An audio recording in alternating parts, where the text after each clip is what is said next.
Vou fazer uma faca normal com esses dois itens, aço e madeira. O que muita gente não sabe é que tem muita ciência por trás disso. Observa só, esse pequeno pedaço de aço tem essa estrutura. O carbono, quando dissolvido, entra nos espaços vazios desse retículo cristalino. Porém, esse formato não consegue abrigá-lo muito bem. Então ele fica por volta desses cristais como carboneto de ferro. E esse é o aço que conhecemos. Macio, maleável, dúctil e que não seria bom como uma faca, e sim como um talher. Agora, se eu pegar outro pedaço de aço praticamente do mesmo tamanho e aquecê-lo, nós vamos agitar um pouco aquela estrutura inicial e passar para essa outra conhecida como austenita. E agora o carbono consegue entrar mais facilmente nos interstícios. Se resfriarmos rapidamente o aço, os carbonos da austenita não vão conseguir sair completamente da estrutura, criando uma outra conhecida como martensita, que é uma estrutura de corpo centrada, porém mais esticada devido à tensão dos carbonos.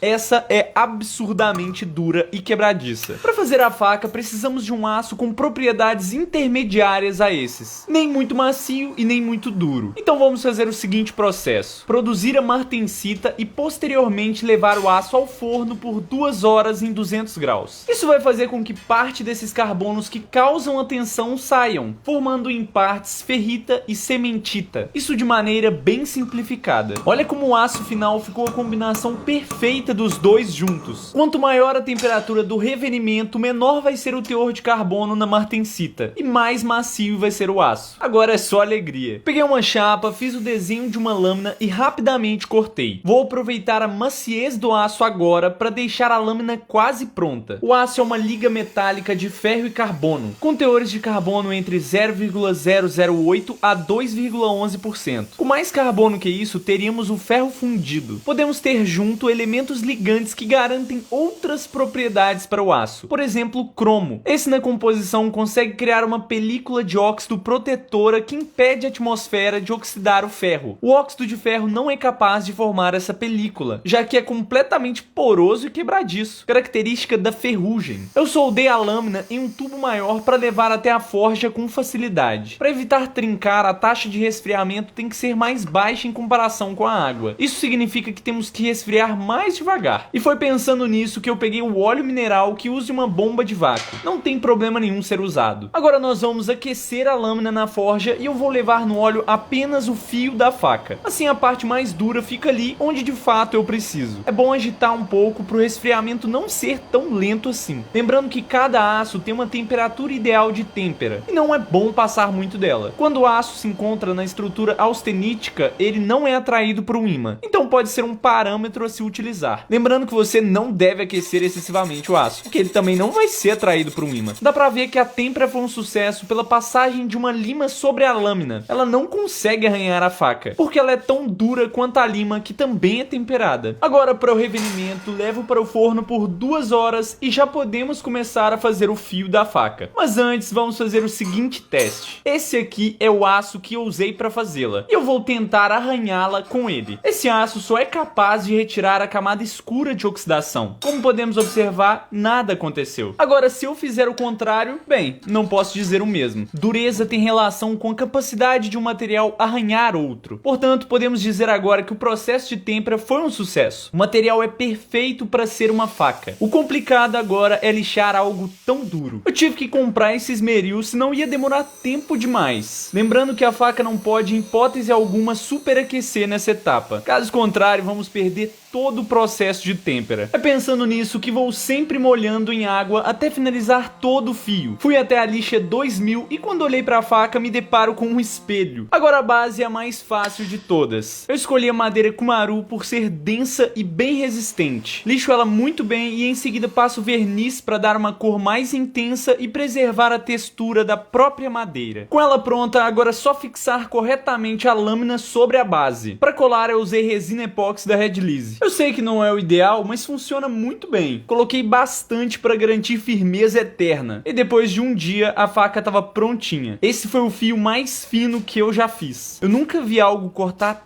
tanto com tanta facilidade. Eu gostei do polimento no fio e o restante não tão bem acabado. Isso deu um contraste bem legal para a faca. E ela é extremamente pesada e boa.